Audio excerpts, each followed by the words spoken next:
A União das Casas Espíritas da Zona Norte apresenta O Espiritismo está no ar. Um programa que anuncia, esclarece e consola.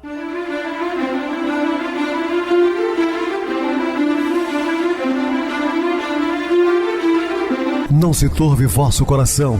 Credes em Deus, credes também em mim. Na casa de meu pai há muitas moradas. Se assim não fora, eu vou-los teria dito, pois vou preparar-vos lugar. O Espiritismo está no ar. Sintonize esta frequência. Pare, pense na vida, faça perguntas. Uma ótima noite para você, muito obrigado pelo carinho, pela sintonia. Rádio Clube FM, sua voz e a nossa voz. Estamos no ar de segunda a sexta desde 2014 pela emissora, também pelo YouTube. O canal é Viver _Melhor. Se inscreva, deixa seu like, sua opinião, sempre importante para nós. Também podem acessar o YouTube, digitar o Espiritismo está no ar. Lá encontrarão vários programas, inclusive o do dia. Meus queridos irmãos, nosso festival está chegando de caldos saborosíssimos na Casa Espírita Maria de Nazaré, que será no dia 19, de 18 às 20 horas. Vamos ter canjiquinha com costelinha, feijão amigo, vaca atolada, o ingresso R$ 25,00. Venham para cá comemorar conosco momentos de confraternização, ambiente agradabilíssimo, vai fazer um bem a todos nós. E é o meio que você tem também de auxiliar a instituição a se manter de pé, já que nós não temos nenhuma outra fonte de renda. Trabalhamos gratuitamente, como está no Evangelho de Jesus, dai de graça que de graça recebeste. Mas contamos com a presença de grande parte aí dos nossos ouvintes. Recebo carinhosamente meu querido amigo espiritista, trabalhador da Casa Espírita Maria de Nazaré, Adilson Reis. Uma boa noite, seja muito bem-vindo. Boa noite, Pedrosa, boa noite a você, ouvinte da Rádio Clube FM, mais uma vez juntos no programa O Espiritismo está no ar, estudando o Evangelho de Jesus à luz da doutrina espírita. Então vamos estudar e aprender juntos, que Jesus nos abençoe. Meus queridos irmãos, vamos estudar sobre grau de sensibilidade. Dúvidas, entre em contato conosco, ligando para o WhatsApp da Rádio Clube FM, 0 operadora 32 999327758. Quer falar comigo? Utilize a TIM 988012675. O WhatsApp 9844949, novamente 59. O e-mail, o espiritismo está no ar, @hotmail.com. Interajam conosco, façam perguntas, tirem dúvidas, podem dar sugestões ao programa. Estamos à disposição dos ouvintes. Vamos agora para aquele momento muito especial que é o nosso momento de oração. Sintonize esta frequência. O Espiritismo está no ar. Momento de oração. No mundo, por mais atormentado nos seja o ninho familiar, abracemos nele a escola bendita do reajuste, onde temporariamente exercemos o ofício da redenção. Conquanto crucificados em suplícios anônimos, atados a postes de sacrifício ou semi-asfixiados no pranto desconhecido das grandes humilhações, saibamos sustentar-lhe a estrutura moral, entendendo e servindo mesmo à custa de lágrimas, porque é no lar, esteja ele dependurado na crista de arranha-céus ou na choça tosca de zinco, que as leis da vida nos oferecem as ferramentas de amor e da dor para a construção e reconstrução do próprio destino, entregando-nos de berço em berço ao carinho de Deus, que verte inefável pelo colo das mães. Estamos apresentando O Espiritismo está no ar. Bem, meus amados irmãos, estamos de volta com o assunto da noite, falando grau de sensibilidade. Crianças que se jogam ao chão entre crises de falta de fôlego e de choro fácil, sem nenhuma razão de ser, são consideradas mimadas. Estes comportamentos são resultados de terem sido tratadas como incapazes e com atitudes infantilizadas. Mais uma vez eu chamo a atenção da responsabilidade dos pais, que são os responsáveis por colocar os filhos no caminho do bem. Isso é um problema sério. Existem várias famílias com esse tipo de comportamento, e vai ter um jovem problemático, um adulto inconsequente, e nós somos responsáveis. Não é a violência, não é bater, porque isso hoje é até proibido e tem que ser mesmo, mas é ser enérgico, porque Jesus também foi enérgico, bom demasiadamente, né? Incomparável o seu amor. A gente sempre diz aqui que ele é a personificação do amor, mas foi duro com os hipócritas, né? Duro nas palavras. Então nós temos que ser rigorosos muitas vezes, no sentido de auxiliar e educar, não maltratar. Pessoas inseguras e insuficientemente maduras podem educar filhos da mesma maneira que foram criadas, repetindo para sua atual família os mesmos comportamentos superprotetores que vivenciaram na fase infantil, ou mesmo por terem tido uma enorme experiência de rejeição do lar, também adotam superproteção como uma forma de compensar tudo que passaram e sofreram na infância. Ora, a pessoa não quer que o filho passe aquilo que ele passou. Porém, você está tirando a oportunidade do filho aprender. Se tudo você for fazer por ele, ele nunca vai ser um aprender. Muitas vezes a vida tem que ensinar, né? Eu entendo a proteção e deve ter, óbvio, né? Nós temos que ter aquela preocupação aguçada com os nossos filhos, mas ao mesmo tempo não superproteção. Encontraremos uma das maiores instruções sobre a liberdade e desapego nas palavras de Jesus de Nazaré, quando se aproveitou da circunstância em que estavam reunidas várias pessoas e lançou o ensinamento do amor sem fronteiras. Apesar de respeitar e amar profundamente sua família, exaltou o desapego familiar como sendo a meta a qual todos nós devemos atingir, a fim de que alcancemos os superiores princípios da fraternidade universal, aprendendo o verdadeiro sentido da liberdade integral. Jesus sempre falava da família universal, né? Que todos somos irmãos. Homens de uma capacidade notória que não a compreendem, enquanto que inteligências vulgares de jovens mesmo apenas saídos da adolescência aprendem com admirável exatidão em suas mais delicadas nuances.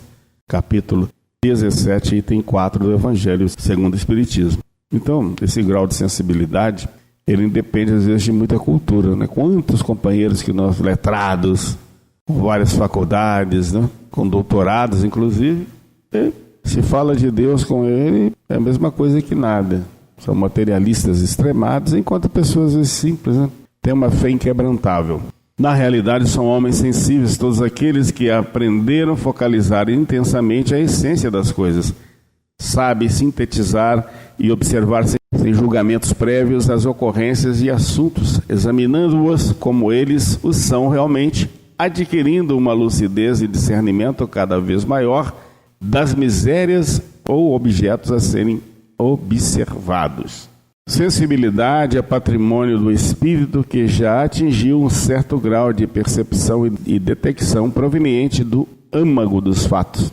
Faculdade esta alicerçada no senso de realidade, que tem como capacidade de penetrar nas ideias novas, analisá-las originalmente e captá-las sutilmente com admirável eficiência e exatidão. Então vem aí a sensibilidade. Há criaturas, porém, que se apegam somente aos fenômenos, às manifestações espetaculares do mundo espiritual. Existem pessoas que chegam às casas espíritas na intenção, vejam só, meus irmãos, de ter esses contatos com os espíritos. Não, porque eu preciso falar com a minha mãe, com um parente, quero saber uma informação. Não vai acontecer nunca, porque você não é aqui. Está procurando lugar errado. Existem sim as reuniões medianímicas, porém a comunicação é de cima para baixo, o telefone toca de lá para cá, não daqui para lá. Então não existe de forma alguma esse tipo de intervenção, né? Evocação de espíritos não se faz na doutrina espírita, tá bem? Não percebe os horizontes limitados que descortinam com a crença da imortalidade das almas, pois não foram tocados no coração pelo sentimento de que o universo é o lar que abriga todos nós, eternos viajantes da embarcação da vida. Chama muita atenção qualquer uma instituição que trabalhe com fenômenos. O fenômeno atrai muito mais do que as coisas sábias que Deus nos deixou. Basta que alguém está fazendo, inclusive, adivinhações para que encham as casas, né? Essas cirurgias espirituais, que nem sempre os médios têm conhecimento da doutrina espírita, grande parte deles trabalham no curandeirismo, nem sabe por onde passou a doutrina espírita. São apenas médiums, mas isso não quer dizer que sejam espíritas. E não são, e eu provo. Existem lá velas, imagens de santos, roupas brancas, na maioria desses tratamentos com cirurgias espirituais. Tudo contrário à doutrina espírita. O espiritismo não utiliza nada disso, embora respeite. Não estou aqui denegrindo a doutrina de ninguém. Estou apenas afirmando que a doutrina dos espíritos não compactua com estes aparatos. Então, se você encontra um médium recebendo um espírito estrangeiro que aqui viveu, né? Normalmente espíritos alemães, fazendo cirurgias, e lá, roupas brancas, imagens de santos e velas acesas, podem ter certeza de uma coisa: nada tem a ver com doutrina espírita. O espiritismo não compactua com isso e também não vai de encontro jamais à medicina terrena, porque muitas vezes estão contrariando as leis dos homens aqui, da formação acadêmica e outras coisas mais. Então, tomemos cuidado com essas coisas. Não estou dizendo que o fenômeno não seja autêntico, até porque já presenciei, mas tome cuidado. Uma vez convidaram o Chico a fazer com Zé Arigó, que era um médico que fazia cirurgia sem anestesia, sem nada, a resolver seu problema de angina, de catarata. Ele disse: não, aqui eu tenho os médicos da terra e eles também são amparados por Deus. E jamais foi. Mas a respeito também aqueles que vão. Só estou apenas esclarecendo que não tem nada a ver com a doutrina espírita. Tanto assim que se não me engano, de Goiás, foi preso recentemente. E nas redes sociais começaram: médium espírita. Médium espírita, coisíssima alguma. Médium sim, espírita não. Por não possuírem a parte essencial, não tomam consciência do fato de que existir é participar de uma constante e eterna renovação, que impulsiona as criaturas ao autoaperfeiçoamento. Há tempo de começar, crescer, transformar e recomeçar num eterno reciclar de experiências e experiências. Todavia, aqueles cujo nível de maturidade foi desenvolvido se diferenciam dos outros, porque focalizam com seus sentidos acurados as profundezas das coisas e, em muitas ocasiões, conseguem até perceber que certas ciências são muito mais espiritualistas do que determinadas crenças ou cultos religiosos. Ciências que transcendem a vida física pela somatória de bases universalistas, pelas quais veem, no interagir das relações entre seres vivos e o meio ambiente, uma associação harmônica de ordem divina e de cunho fraternalista. Por outro lado, certas religiões deixam muito a desejar quanto ao sentimento de fraternidade, pois esperam recompensas imediatistas e ficam presas a dogmas materialistas de infalibilidade e autoritarismo. Os seres humanos sensíveis estão despertos tanto em seus sentidos externos quanto internos. Estão vivos em plenitude, porque experimentam a atmosfera de cada momento. Estão sempre refletindo e discernindo suas emoções e sentimentos, porque já se permitem experimentar toda uma sucessão de sensações que decorrem das experiências nas relações humanas. Portanto, poderemos estar confiantes que cada um de nós, a seu tempo, nos sensibilizaremos pelas coisas espirituais, visto que o desenvolvimento de nosso grau evolutivo transcorre natural e incessantemente, em decorrência dos impulsos de progresso que recebemos das leis divinas existentes em nós mesmos. Aqueles que se prendem unicamente aos fenômenos mediúnicos e em nada se transformam espiritualmente, encontrarão mesmo assim, nesse comportamento, um primeiro passo que lhes tornará o segundo mais fácil numa outra existência, pois trata-se de um processo que não ocorre da noite para o dia, mas sim vai se projetando ao longo do tempo e sempre acontece quando estamos prontos para crescer. Aliás, quando o aluno estiver pronto, o professor sempre aparece. Todos tendes más tendências a vencer, defeitos a corrigir, hábitos a modificar. Todos tendes um fardo mais ou menos pesado a depor para escalar o cume da montanha do progresso. Por que, pois, serdes tão clarividente para com o próximo e cegos com relação a vós mesmos? Capítulo 10, de O Evangelho segundo o Espiritismo, item 18, incógnitas. Tu analisas a obra assistencial e a critica, atestando que a tarefa poderia ser muito melhor e que o atendimento requer técnicas mais apropriadas e que se outras prioridades fossem atingidas, então as metas sociais seriam mais abrangentes. Mas tu não te predispões a doar tuas mãos na realização de uma vida melhor aos necessitados. Tu analisas o expositor e o critica, argumentando que a narrativa poderia ser mais convincente e menos enfadonha, que se ele lançasse mão a recursos de oratória e tivesse um vocabulário mais rico, prenderia mais a atenção e elucidaria melhor aos ouvintes. Mas tu não te predispões a ler e a estudar, e muito menos a falar em público, no serviço de reeducação das pessoas, retirando-as das crenças negativas que bloqueiam vidas. Tu analisas o administrador do serviço e o critica, asseverando que ele mantém posição intransigente e orgulhosa, fazendo colocações que o mesmo deveria ser mais humilde e compreensivo no trato com os dirigidos. Mas tu não te predispões a usar a mesma compreensão e humildade exigidas para com ele, não percebendo que vês o cisco no olho dos outros e não vês a trave no teu. Tu analisas a conduta alheia e a critica, observando rigorosamente procedimentos e atitudes que julgas inadmissíveis e te colocas distante e impermeável a condutas levianas. Mas tu não te predispões a ajudar sinceramente a ninguém e te esqueces de que poderás vir a errar, pois todos os que vivem sob a terra são passíveis de enganos e desacertos. Tu analisas o governo do país e o critica, examinando pela tua ótica que todos os parlamentares ou ocupantes de cargos governamentais são inconfiáveis e maus servidores. Portanto, dizes que a nação está envolvida no caos. Mas tu não te predispões a cooperar e nada fazes pela comunidade em que vives, relegando somente aos governantes obrigações e deveres, esquecendo-te de que todos nós vivemos interligados e que de ti depende também o bem-estar e prosperidade da população. Tu analisas dores e sofrimentos e critica a vida, dizendo-te sozinho e desamparado frente à providência divina, que Deus te abandonou. Mas tu não te predispões a renovar-te, não te dando conta de que se não fizeres autoobservação em teus atos e atitudes negativas, continuarás atraindo energias desconexas que te descontrolarão o cosmo orgânico. Incoerente é a posição de toda criatura que reclama, critica, ofende, esbraveja e nunca se faz apta a fazer algum bem em favor de si mesma ou dos outros.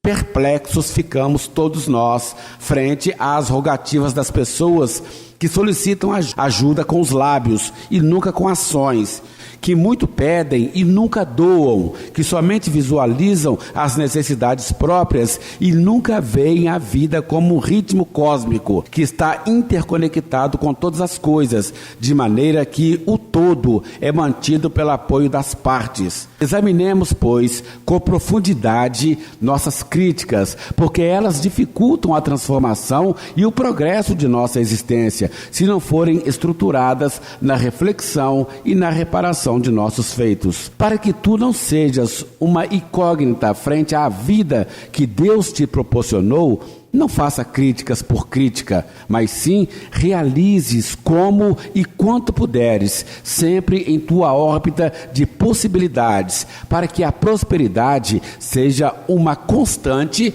em seus caminhos. O egoísmo é, pois, o objetivo para o qual todos os verdadeiros crentes devem dirigir suas armas, suas forças e sua coragem. Digo coragem porque é preciso mais coragem para vencer a si mesmo do que para vencer os outros. Capítulo 11 de O Evangelho segundo o Espiritismo, item 11. Vamos falar do estado mental. Para que se atinja a espiritualidade, já afirmavam as antigas religiões do Oriente, seria preciso que o indivíduo se apartasse do Maya, que são as ilusões da existência, do nascimento e da morte.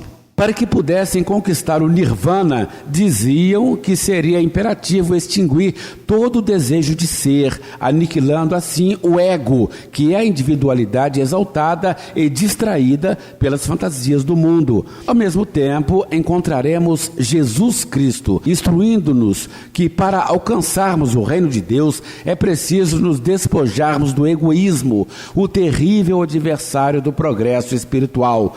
As bem-aventuranças do Mestre nada mais são do que vias para se conseguir atingir a iluminação, ou seja, elevar-se através da mansietude, humildade e simplicidade, abandonando todo sentimento de personalismo.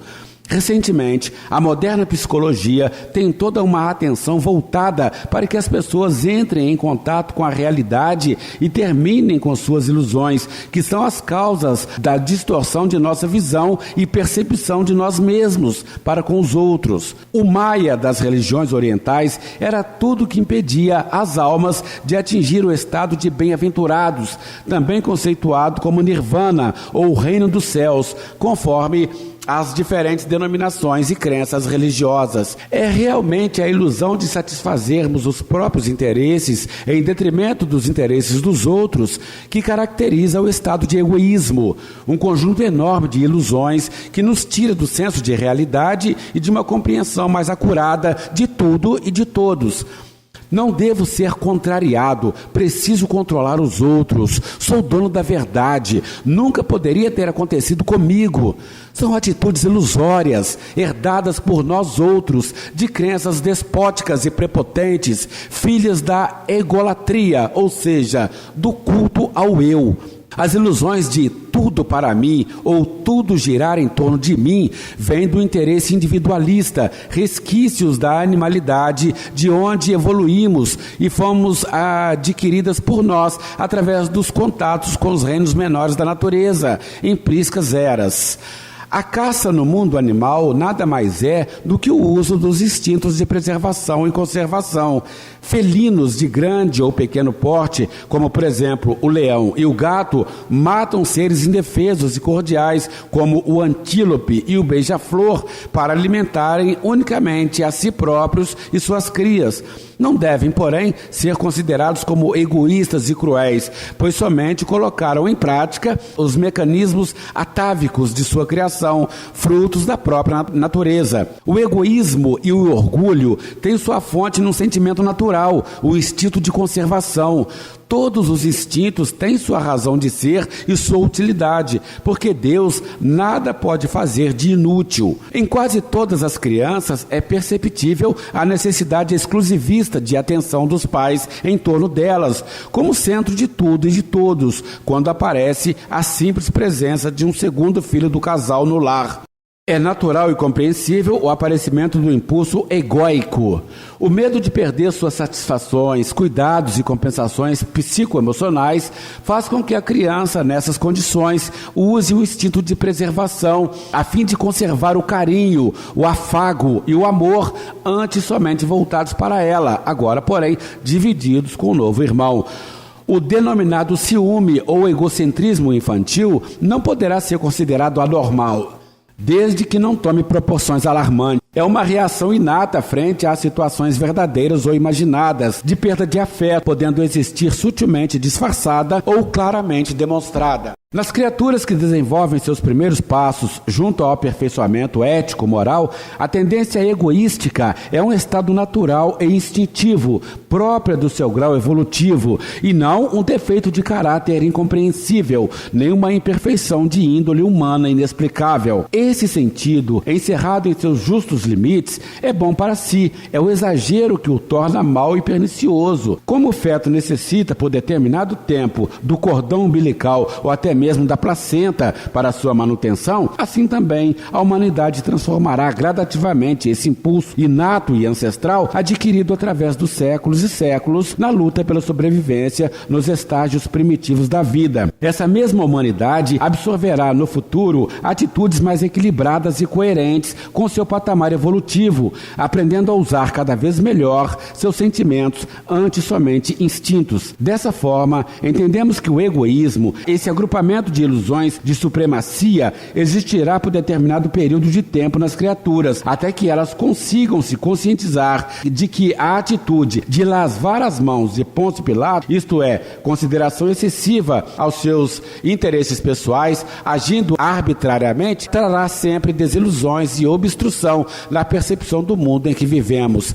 Já o exemplo do Cristo nos transfere a uma ampla realidade de que o amor é a única força capaz de nos trazer lucidez e equilíbrio no relacionamento conosco e com os outros. Eis o antídoto contra o egoísmo: não fazer aos outros o que não gostaríamos que os outros nos fizessem. Muito bem, Adilson, bem explicado. Vamos agora para o intervalo musical, a seguir a nossa oração final.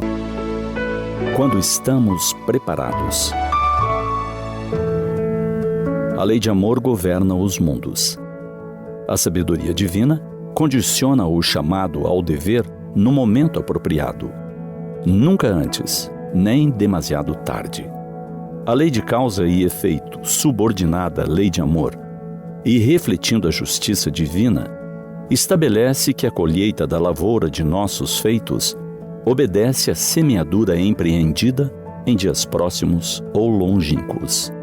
E porque o amor cobre a imensidão dos pecados, quando, trabalhando no bem, os débitos de passados infelizes se vão diluindo em suaves prestações, na exata medida das nossas condições. Isso nos permite os resgates de erros, quando apresentamos o cabedal de forças morais próprio para o enfrentamento das adversidades. Não existe improvisação na ordem divina. Em cada acontecimento de nossa vida, há um propósito superior que direciona os nossos destinos. Deus sabe a hora certa de nos conceder a bênção do trabalho, a colheita das realizações ou as intempéries dos sofrimentos e desafios, descortinando-nos novos aprendizados e horizontes. É o Pai zeloso que dá ao filho o remédio amargo, que lhe há de restituir a saúde espiritual comprometida. Assim sendo, seja qual for a situação que nos acometa na atualidade, recordemos que no universo não existe espaço para o acaso. Se a doença malévola nos alcança, sirvamo-nos do tesouro que nosso coração abriga, as virtudes da paciência e da fé. Se problemas de ordem material nos maltratam, exigindo exercícios de cálculos e renúncias, acionemos as virtudes da resignação e da perseverança. Lembremos dos lírios do campo, que não fiam e nem tecem, e das aves dos céus, que não semeiam, não colhem e nem ajuntam em celeiros. Mas Deus, em sua infinita misericórdia, jamais permite que lhes falte algo. Mais fará por nós, seus filhos imortais. Se a incompreensão nos assalta o lar, asserenemo-nos e sejamos aqueles que mais amam, facilitando-nos a tranquilidade da mente. Se nos vemos às voltas com o filho ingrato, apesar dos nossos esforços para que siga o bom caminho, seja a nossa atitude compassiva, semelhante à do pai do filho pródigo. No ciclo da vida, primeiro engatinhamos, depois andamos e só então corremos. Nunca somos deserdados do auxílio dos que velam por nossa jornada terrena, anjos tutelares designados por Deus, e jamais recebemos tarefas superiores às nossas forças. Tenhamos a certeza de que somente quando estamos preparados, somos chamados para o ajuste de contas com a contabilidade divina. saibamos aquilatar o valor dos desafios de toda a ordem, lapidando a pedra bruta da nossa alma, retirando-lhe as impurezas que impedem brilhe a nossa luz. O autoconhecimento é um instrumento que nos liberta da ignorância e das ilusões do mundo e nos coloca em contato com a verdade. Sendo a infelicidade um estado inerente à imperfeição moral, quanto melhores nos tornarmos, maior a felicidade que experimentaremos. Desta maneira, neste hoje, coloquemos mais um tijolo na construção do edifício da nossa felicidade. A felicidade plena nos alcançará um pouco mais tarde, mas nada nos impede de usufruirmos momentos felizes desde agora.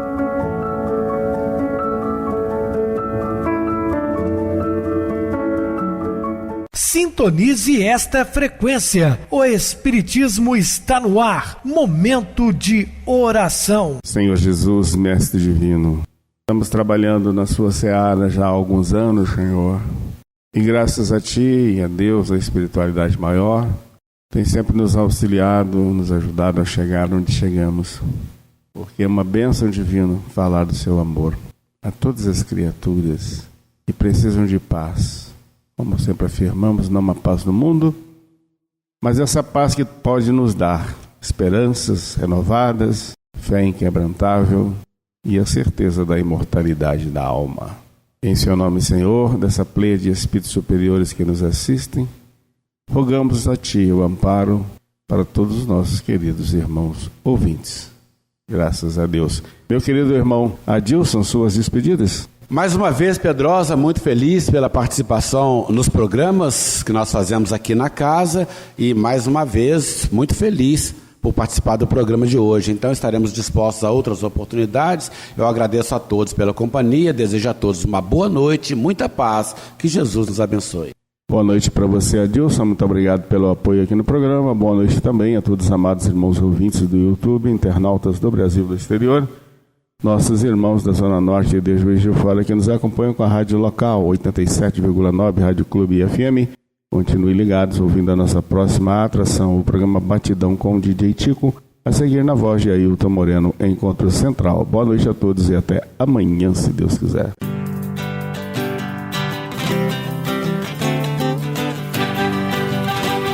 A União das Casas Espíritas da Zona Norte apresentou O Espiritismo está no ar, anunciando o Evangelho de Jesus, esclarecendo sua mensagem, consolando corações. Olhe pro céu e descubra imagens de luz. Se tem Jesus, o amor todo que Deus te deu. Pense no bem, no melhor em que pode fazer. Seja o que for, também vai receber. De coração, ajude-me, irmão, a caridade é o caminho do amor. Faça ainda que possa sofrer, pois bênçãos de Deus há de ter. Ame, perdoe e viva melhor a natureza, o céu e o mar. Veja o encanto que a vida nos dá, a chance eterna que temos para amar.